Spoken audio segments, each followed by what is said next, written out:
जी आया ਨੂੰ ਪਿਆਰੇ ਵਿਦਿਆਰਥੀਓ ਸੀਨੀਅਰ ਸੈਕੰਡਰੀ ਕਲਾਸਿਸ ਦੀ ਇੰਗਲਿਸ਼ ਦੀ ਕਿਤਾਬ ਇੰਗਲਿਸ਼ ਗ੍ਰਾਮਰ ਐਂਡ ਕੰਪੋਜੀਸ਼ਨ ਉਸ ਦਾ ਚੈਪਟਰ ਨੰਬਰ 19 ਅਨਸੀਨ ਕੰਪਰੀਹੈਂਸ਼ਨ ਉਸ ਦੇ ਨਾਲ ਜੁੜਿਆ ਹੋਇਆ ਰਿਵੀਜ਼ਨ ਮਟੀਰੀਅਲ ਆਫ ਟਰਮ 1 ਉਸ ਦਾ ਪੈਰਾਗ੍ਰਾਫ ਨੰਬਰ 7 ਸਿਰਲੇਖ ਰੀਡਿੰਗ ਕੰਪਰੀਹੈਂਸ਼ਨ ਇਸ ਵੀਡੀਓ ਵਿੱਚ ਕਰਨ ਜਾ ਰਹੇ ਹਾਂ।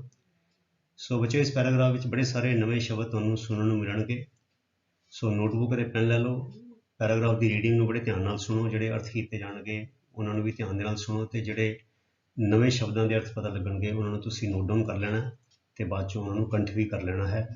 ਉਹ ਸਾਰੀਆਂ ਗੱਲਾਂ ਸਵਾਲਾਂ ਦੇ ਜਵਾਬ ਦੇ ਦੇਣ ਵਿੱਚ ਤੁਹਾਨੂੰ ਕੰਮ ਆਉਣਗੀਆਂ। ਸੋ ਆਓ ਸ਼ੁਰੂ ਕਰੀਏ।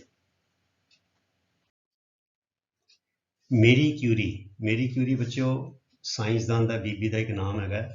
ਇਹਨੇ ਰੇਡੀਅਮ ਦੀ ਖੋਜ ਕੀਤੀ ਸੀ। So Marie Curie was one of the most accomplished ਦਾ ਮਤਲਬ ਹੁੰਦਾ ਹੈ ਨਿਪੁਣ, ਗੁਣਵਾਨ ਸਾਇੰਟਿਸਟ ਇਨ ਹਿਸਟਰੀ, ਇਤਿਹਾਸ ਦੇ ਵਿੱਚ ਜਿਹੜੇ ਸਭ ਤੋਂ ਜ਼ਿਆਦਾ ਨਿਪੁਣ ਜਾਂ ਗੁਣਵਾਨ ਵਿਗਿਆਨੀ ਹਨ, ਮੇਰੀ ਕਿਊਰੀ ਉਹਨਾਂ ਵਿੱਚੋਂ ਇੱਕ ਸੀ।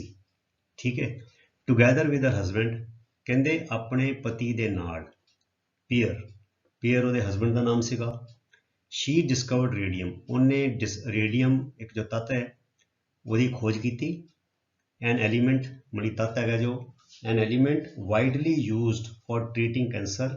ਇਹ ਉਹ ਐਲੀਮੈਂਟ ਹੈ ਰੇਡੀਅਮ ਜਿਹਦੀ ਖੋਜ ਕੀਤੀ ਜੋ ਬਹੁਤ ਵੱਡੀ ਪੱਧਰ ਤੇ ਬਹੁਤ ਵੱਡੀ ਪੱਧਰ ਤੇ ਵਰਤਿਆ ਜਾਂਦਾ ਹੈ ਫॉर ਟ੍ਰੀਟਿੰਗ ਕੈਂਸਰ ਨੂੰ ਠੀਕ ਕਰਨ ਲਈ, ਕੈਂਸਰ ਦੇ ਇਲਾਜ ਲਈ।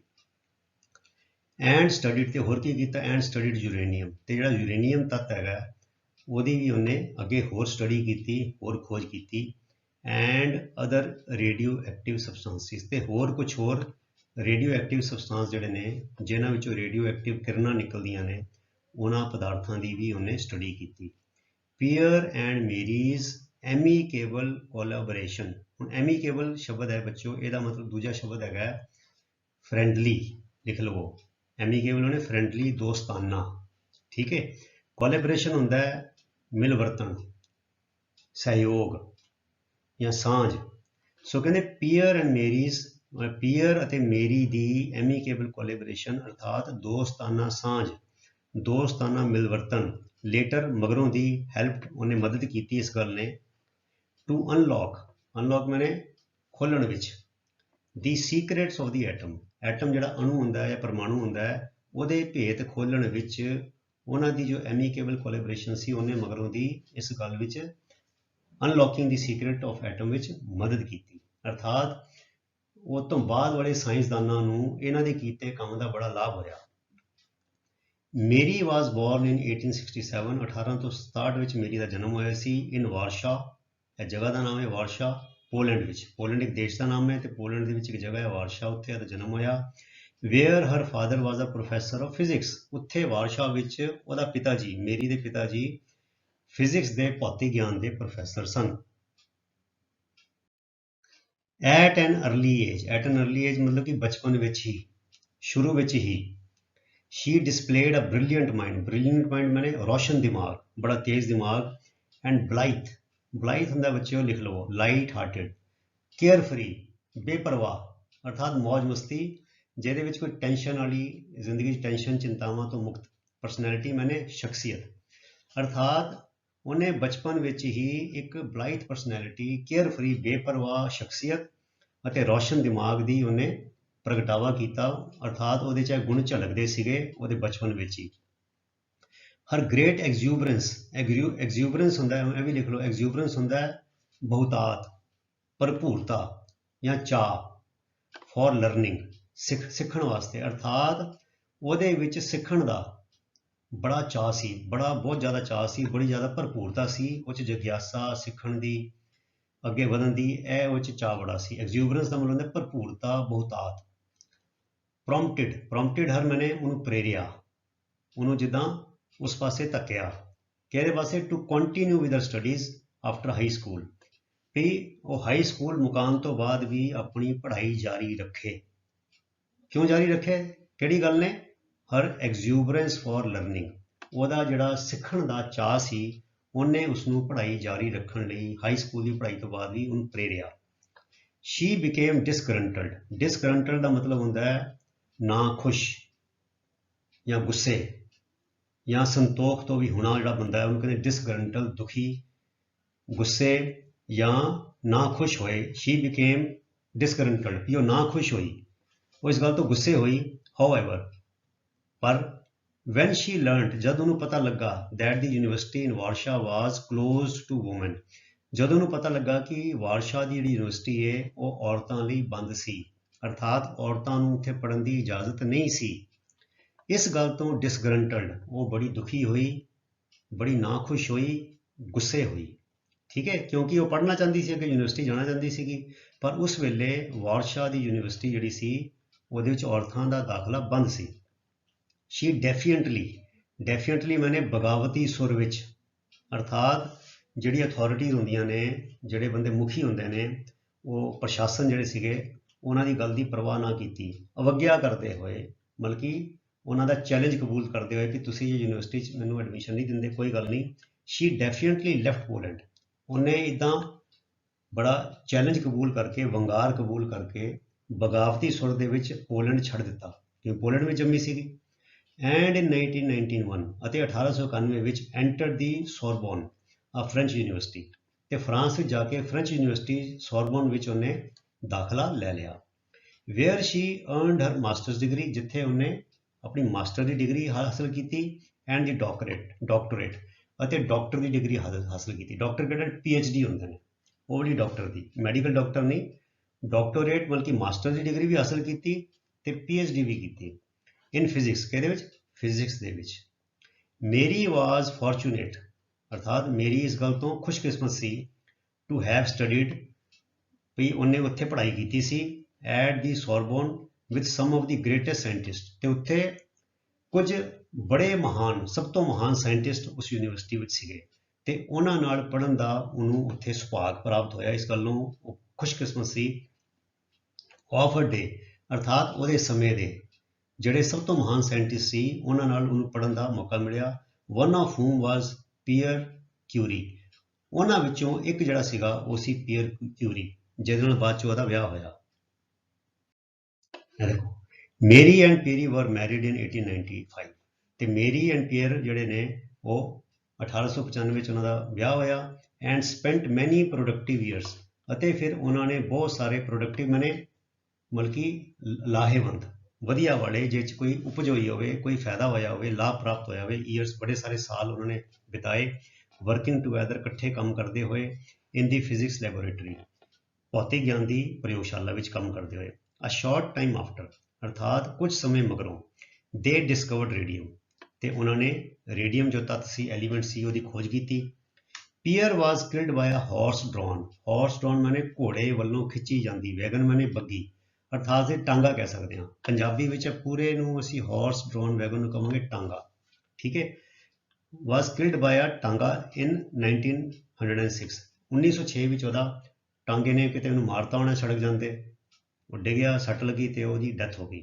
ਸੋ Pierre was killed by horse drawn, horse drawn ਦਾ ਮਤਲਬ ਕਿ ਘੋੜੇ ਵੱਲੋਂ ਖਿੱਚੀ ਜਾਂਦੀ, ਵੈਗਨ ਮਾਨੇ ਬੱਗੀ ਰਾਹੀਂ ਉਹ ਮਾਰਿਆ ਗਿਆ।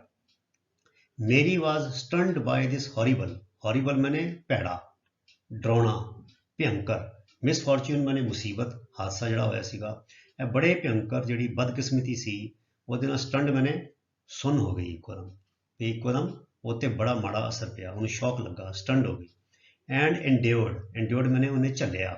ਹਾਰਟ ਬ੍ਰੇਕਿੰਗ, ਦਿਲ ਨੂੰ ਤੋੜ ਦੇਣ ਵਾਲਾ, ਦਿਲ ਨੂੰ ਚੂਰ ਚੂਰ ਕਰ ਦੇਣ ਵਾਲਾ। ਐਂਗੁਇਸ਼ ਮੈਨੇ ਦੁੱਖ, ਇਸ ਦੁੱਖ ਨੂੰ ਜਿਹੜਾ ਦਿਲ ਨੂੰ ਚੂਰ ਚੂਰ ਕਰ ਦੇਣ ਵਾਲਾ ਸੀ, ਉਹਨੇ ਉਹਨੂੰ ਝੱਲਿਆ। ਡਿਸਪੋਂਡੈਂਟਲੀ, ਡਿਸਪੋਂਡੈਂਟ ਹੁੰਦਾ ਬੱਚਿਓ ਨਿਰਾਸ਼, ਮਾਯੂਸ, ਡਿਸਪੋਂਡੈਂਟਲੀ ਮੈਨੇ ਮਾਯੂਸ ਹੁੰਦੇ ਹੋਏ, ਮਾਯੂਸੀ ਵਿੱਚ, ਨਿਰਾਸ਼ਤਾ ਵਿੱਚ। ਸ਼ੀ ਰਿਕਾਲਡ ਮੈਨੇ ਚੇਤੇ ਕੀਤਾ। ਦੇਅਰ ਕਲੋਜ਼ ਰਿਲੇਸ਼ਨਸ਼ਿਪਸ, ਆਪਣੀ ਜਿਹੜਾ ਨੇੜਲਾ ਸੰਬੰਧ ਸੀ ਆਪਣੇ ਪਤੀ ਦੇ ਨਾਲ। ਦੇਅਰ ਮੈਨੇ ਮੇਰੀ ਤੇ ਪੀਅਰ, ਕਲੋਜ਼ ਮੈਨੇ ਨੇੜਲੀ, ਰਿਲੇਸ਼ਨਸ਼ਿਪ ਮੈਨੇ ਰਿਸ਼ਤਾ, ਐਂਡ ਜੋਏ ਅਤੇ ਖੁਸ਼ੀ, ਦੈਟ ਦੇ ਹੈਡ ਸ਼ੇਅਰਡ, ਜਿਹੜੀ ਉਹਨਾਂ ਨੇ ਸਾਂਝੀ ਕੀਤੀ ਸੀ, ਇਨ ਸਾਇੰਟੀਫਿਕ ਰਿਸਰਚ, ਵਿਗਿਆਨਿਕ ਖੋਜ ਵਿੱਚ। ਜਿਹੜਾ ਉਹਨਾਂ ਨੇ ਇਕੱਠੇ ਕੰਮ ਕੀਤਾ ਸੀ, ਉਹ ਦਿਨਾਂ ਨੂੰ ਚੇਤੇ ਕਰਕੇ ਉਹ ਵਿਚਾਰੀ ਮਾਯੂਸ ਹੁੰਦੀ ਸੀ, ਦੁਖੀ ਹੁੰਦੀ ਸੀ ਆਪਣੇ ਰਿਸ਼ਤੇ ਨੂੰ, ਤੇ ਖੁਸ਼ੀਆਂ ਜਿਹੜੀਆਂ ਉਹਨੇ ਪਤੀ ਨਾਲ ਉਹਨੇ ਬਿਤਾਈਆਂ ਸੀਗੀਆਂ। ਦੀ fact that Shri head 2 young daughters, ਇਹ ਗੱਲ ਕਿ ਉਹਦੇ ਕੋਲ 2 ਜਵਾਨ ਛੋਟੀਆਂ ਕੁੜੀਆਂ ਸਨ, ਟੂ ਰੇਜ਼ ਵੱਡੀਆਂ ਕਰਨ ਵਾਸਤੇ, ਪਾਲਣ ਪੋਸ਼ਣ ਵਾਸਤੇ, ਬਾਈ ਹਰਸੈਲਫ ਆਪਣੇ ਆਪ ਕੱਲੀ, ਗ੍ਰੇਟਲੀ ਇਨਕਰੀਜ਼ਡ ਹਰ ਡਿਸਟ੍ਰੈਸ। ਡਿਸਟ੍ਰੈਸ ਮੈਨੇ ਹੁੰਦਾ ਹੈ ਪੀੜਾ, ਦੁੱਖ, ਕਸ਼ਟ। ਇਸ ਗੱਲ ਨੇ ਕਿ ਉਹ ਕੋਲ 2 ਹਾਲੇ ਛੋਟੀਆਂ ਕੁੜੀਆਂ ਸੀ ਜਿਨ੍ਹਾਂ ਨੂੰ ਵੱਡੇ ਕਰਨਾ ਸੀ ਆਪਣੇ ਇਕੱਲੇ, ਆਪਣੇ ਤੌਰ ਤੇ, ਨਿੱਜੀ ਤੌਰ ਤੇ, ਇਕੱਲੇ। ਇਸ ਗੱਲ ਨੇ ਉਸਦੇ ਦੁੱਖ ਨੂੰ, ਕਸ਼ਟ ਨੂੰ ਹੋਰ ਵਧਾਇਆ, ਗ੍ਰੇਟਲੀ ਇਨਕਰੀਜ਼ਡ। ਕਿਊਰੀਜ਼ ਫੀਲਿੰਗਸ ਆਫ ਡਿਸੋਲੇਸ਼ਨ। ਡਿਸੋਲੇਸ਼ਨ ਦਾ ਮਤਲਬ ਬੱਚੋ ਡਿਸਪੋਂਡੈਂਸੀ ਹੁੰਦਾ ਹੈ, ਡਿਸੋਲੇਸ਼ਨ ਹੁੰਦਾ ਹੈ ਨਿਰਾਸ਼ਤਾ, ਇਕੱਲਾਪਨ, ਸੁੰਨਮਸਾਨ। ਕਿਊਰੀਜ਼ ਫੀਲਿੰਗ ਆਫ ਡਿਸੋਲੇਸ਼ਨ, ਕਿਊਰੀ ਦੀ ਜਿਹੜੀ ਫੀਲਿੰਗ ਸੀਗੀ, ਅਹਿਸਾਸ ਸੀ ਇਕੱਲੇਪਨ ਦਾ, ਨਿਰਾਸ਼ਤਾ ਦਾ, ਫਾਈਨਲੀ ਓੜਕ, ਬਿਗਨ ਟੂ ਫੇਡ, ਫਿੱਕਾ ਪੈਣਾ ਸ਼ੁਰੂ ਹੋ ਗਿਆ, ਅਰਥਾਤ ਉਹ ਨਿਰਾਸ਼ਤਾ ਘਟਣੀ ਸ਼ੁਰੂ ਹੋ ਗਈ। ਕਦੋਂ? ਵੈਨ ਸ਼ੀ ਵਾਜ਼ ਆਸਕਡ, ਜਦੋਂ ਉਹਨੂੰ ਆਖਿਆ ਗਿਆ, to succeed her husband, succeed her husband, ਆਪਣੇ ਪਤੀ ਦੀ ਥਾਂ ਲੈ ਲਵੇ, as a physics professor at Sorbonne. ਜਦੋਂ ਉਹਨੂੰ ਪ੍ਰਸ਼ਾਸਨ ਨੇ ਜਾਂ ਕਾਲਜ ਦੀ, ਯੂਨੀਵਰਸਿਟੀ ਦੀ ਮੈਨੇਜਮੈਂਟ ਨੇ ਕਿਹਾ ਕਿ ਉਹ ਹੁਣ ਇਸ ਲਾਇਕ ਹੈਗੀ ਹੈ ਕਿ ਉਹ ਆਪਣੇ ਪਤੀ ਦੀ ਥਾਂ, ਜਿੱਥੇ ਉਹਦਾ ਪਤੀ ਫਿਜ਼ਿਕਸ ਦਾ ਪ੍ਰੋਫੈਸਰ ਸੀ ਸੋਰਬੋਨ ਯੂਨੀਵਰਸਿਟੀ ਵਿੱਚ, ਉੱਥੇ ਆਪਣੇ ਪਤੀ ਦੀ ਥਾਂ ਤੇ ਉਹ ਪ੍ਰੋਫੈਸਰੀ ਕਰੇ। ਤੇ ਇਸ ਗੱਲ ਨੇ ਫਿਰ ਉਹਦੀ ਨਿਰਾਸ਼ਤਾ ਜਿਹੜੀ ਸੀ, ਇਕੱਲਾਪਨ ਸੀ, ਉਹਨੂੰ ਫਿੱਕਾ ਕਰਤਾ, ਉਹਨੂੰ ਘਟਾਤਾ, ਉਹਦਾ ਅਸਰ ਘਟ ਗਿਆ। ਤੇ ਆਓ ਹੁਣ ਕਰੀਏ ਅਸੀਂ ਇਹ ਪੈਰਾਗ੍ਰਾਫ ਬੱਚੇ ਬੜੇ ਸਾਰੇ ਜਵਾਬ ਬੜੇ ਸਾਰੇ ਨਵੇਂ ਸ਼ਬਦ ਸੀ, ਐਂਗੁਇਸ਼, ਹੌਰੀਬਲ, ਫਿਰ ਡਿਸਪੋਂਡੈਂਟ, ਡਿਜ਼ੋਲੇਟ ਤੇ ਆਪਣਾ ਡਿਸਗਰੰਟਲਡ। ਇਹ ਬੜੇ ਬੱਚਿਓ ਆਮ ਅੰਗਰੇਜ਼ੀ ਵਿੱਚ ਪੜ੍ਹੇ ਲਿਖੇ ਤੇ ਸੁਣੇ ਜਾਣ ਵਾਲੇ ਸ਼ਬਦ ਨੇ। ਇਹ ਸਾਰਿਆਂ ਨੂੰ ਮੈਂ ਆਸ ਕਰਦਾ ਤੁਸੀਂ ਨੋਟ ਕਰ ਲਿਆ ਹੋਵੇਗਾ। ਤੇ ਹੁਣ ਦੇਖੋ ਇਹਨਾਂ 'ਚ ਵੀ ਅਸੀਂ ਸਵਾਲਾਂ 'ਚ ਵੀ ਇਹਨਾਂ ਦਾ ਜ਼ਿਕਰ ਆਏਗਾ। ਦੀ ਕਿਊਰੀਜ਼ ਫਰੈਂਡਲੀ ਕੋਲੈਬੋਰੇਸ਼ਨ। ਹੁਣ ਦੇਖੋ ਬੱਚਿਓ, ਇਹਨਾਂ ਨੇ ਤੁਹਾਡੀ ਸਵਾਲਾਂ ਰਾਹੀਂ ਵੀ ਪ੍ਰੈਕਟਿਸ ਕਰਾਤੀ। ਇਹਨਾਂ ਨੇ ਸ਼ਬਦ ਵਰਤਿਆ ਫਰੈਂਡਲੀ, ਪਰ ਪੈਰਾਗ੍ਰਾਫ ਵਿੱਚ ਕੀ ਲਿਖਿਆ? ਐਮੀਕੇਬਲ। ਠੀਕ ਹੈ, ਸੋ ਅਸੀਂ ਜੇ ਮੈਨੂੰ ਐਮੀਕੇਬਲ ਦਾ ਮਤਲਬ ਨਹੀਂ ਪਤਾ ਹੋਏਗਾ ਤੇ ਮੈਂ ਇੱਥੇ ਫਰੈਂਡਲੀ ਨਹੀਂ ਲਿਖ ਸਕਾਂਗਾ, ਕਰਟੀਅਸ ਵੀ ਨਹੀਂ ਲਿਖਣਾ, ਕੰਪੀਟੀਟਿਵ ਵੀ ਨਹੀਂ, ਇੰਡਸਟਰੀਅਸ ਵੀ ਨਹੀਂ। ਸੋ ਐਮੀਕੇਬਲ ਦਾ ਮਤਲਬ ਹੁੰਦਾ ਫਰੈਂਡਲੀ। ਸੋ ਇੱਥੇ ਅਸੀਂ ਸ਼ਬਦ ਪਾਤਾ ਦੀ Curie's friendly collaboration help to unlock the secrets of the atoms. ਠੀਕ ਹੈ, Marie had a bright mind. Bright, ਹੁਣ ਦੇਖੋ ਉੱਥੇ ਲਿਖਿਆ ਬ੍ਰਿਲੀਅੰਟ ਮਾਈਂਡ, ਇੱਥੇ ਲਿਖਿਆ bright mind, and a light hearted personality. ਹੁਣ ਲਾਈਟ ਹਾਰਟਿਡ ਕੀ ਹੁੰਦਾ ਬੱਚਿਓ? ਲਾਈਟ ਹਾਰਟਿਡ ਹੋਈ ਜੋ ਬਲਾਈਥ, BLITHE, ਉਹਨੂੰ ਕਹਿੰਦੇ ਕੇਅਰ ਫਰੀ, ਬੇਪਰਵਾਹ, ਮਤਲਬ ਕਿ ਟੈਨਸ਼ਨ ਫਰੀ। ਸੋ ਉਹਦਾ ਦੂਜਾ ਸ਼ਬਦ ਹੈ ਬਲਾਈਥ ਦਾ ਲਾਈਟ ਹਾਰਟਿਡ। ਇਹ ਬੱਚੋ ਯਾਦ ਕਰੀ ਜਾਓ, ਐਮੀਕੇਬਲ ਨੂੰ ਕਹਿੰਦੇ ਨੇ ਫਰੈਂਡਲੀ ਤੇ ਬਲਾਈਥ ਨੂੰ ਕਹਿੰਦੇ ਨੇ ਲਾਈਟ ਹਾਰਟਿਡ, ਬੇਪਰਵਾਹ। ਅੱਗੇ ਆ ਗਿਆ, how did she feel when she learned that she could not attend the university of ਵਾਰਸ਼ਾ। ਉਹਨੂੰ ਕਿੱਦਾਂ ਮਹਿਸੂਸ ਹੋਇਆ ਜਦੋਂ ਉਹਨੂੰ ਪਤਾ ਲੱਗਾ ਕਿ ਉਹ ਵਾਰਸ਼ਾ ਦੀ ਯੂਨੀਵਰਸਿਟੀ 'ਚ ਦਾਖਲਾ ਨਹੀਂ ਲੈ ਸਕਦੀ। ਉੱਥੇ ਲਿਖਿਆ ਉਹਨਾਂ ਨੇ ਡਿਸਗਰੰਟਲਡ, ਤੇ ਮੈਂ ਤੁਹਾਨੂੰ ਕਿਹਾ ਸੀ ਗੁੱਸੇ, ਨਾ ਖੁਸ਼, ਤੇ ਉਹ ਸ਼ਬਦ ਹੁੰਦਾ ਐਨੋਇਡ, ਸ਼ੀ ਵਾਜ਼ ਐਨੋਇਡ। ਠੀਕ ਹੈ ਬੱਚਿਓ, ਸੋ ਐਨੋਇਡ ਲਿਖਣਾ ਇੱਥੇ। ਐਨੋਇਡ ਦਾ ਮਤਲਬ ਉਹ ਖਿਝ ਗਈ, ਗੁੱਸੇ ਹੋ ਗਈ, ਨਾ ਖੁਸ਼ ਹੋਈ। ਠੀਕ ਹੈ, ਅੱਗੇ ਚਲੀਏ, ਮੇਰੀ ਚੈਲੰਜਡ ਅਥਾਰਟੀ। ਹੁਣ ਉੱਥੇ ਬੱਚਿਓ ਕੀ ਸੀਗਾ? ਉੱਥੇ ਸੀਗਾ ਡੈਫੀਐਂਟਲੀ ਲੈਫਟ ਪੋਲੈਂਡ। ਇੱਥੇ ਇਹਨਾਂ ਨੇ ਹੁਣ ਪੁੱਛਿਆ, ਇੱਥੇ ਉਹਨਾਂ ਨੇ ਇਹ ਵਾਲੇ ਸ਼ਬਦ ਦੇ ਦਿੱਤੇ। ਇਹ ਬੱਚਿਓ ਤੁਹਾਡੀ ਪ੍ਰੈਕਟਿਸ ਕਰਾ ਰਹੇ ਨੇ ਸਵਾਲਾਂ ਰਾਹੀਂ, ਵੀ ਜਿਹੜੇ ਸ਼ਬਦ ਉਹ ਚਾਹੇ ਸੀ ਉਹਨਾਂ ਦੇ ਤੁਹਾਨੂੰ ਮਤਲਬ ਸਮਝਾ ਦਿਓ। ਸਾਰੇ ਮਤਲਬ ਮੈਂ ਤੁਹਾਨੂੰ ਸਮਝਾ ਵੀ ਦਿੱਤੇ ਨੇ ਪੈਰਾਗ੍ਰਾਫ ਪੜ੍ਹਨ ਲੱਗੇ। ਸੋ ਉੱਥੇ ਲਿਖਿਆ ਡੈਫੀਐਂਟਲੀ ਲੈਫਟ ਪੋਲੈਂਡ। ਸੋ ਡੈਫੀਐਂਟਲੀ ਮੈਨੇ ਅਥਾਰਟੀ ਨੂੰ ਚੈਲੰਜ ਕਰਦੇ ਹੋਏ, ਵੰਗਾਰ ਦਿੰਦੇ ਹੋਏ। So Marie challenge authority by leaving Poland and travelling to France to enter the Sorbonne. ਠੀਕ ਹੈ, ਅੱਗੇ ਚਲੀਏ। ਫਿਰ ਆ ਗਿਆ, how did she remember their joy together. ਉਹ 'ਚ ਲਿਖਿਆ ਡਿਸਪੋਂਡੈਂਟਲੀ ਤੇ ਇੱਥੇ ਲਿਖਿਆ ਡਿਜੈਕਟਿਡਲੀ। ਹੁਣ ਬੱਚੇ ਸਾਨੂੰ ਪਤਾ ਹੋਣਾ ਚਾਹੀਦਾ ਹੈ।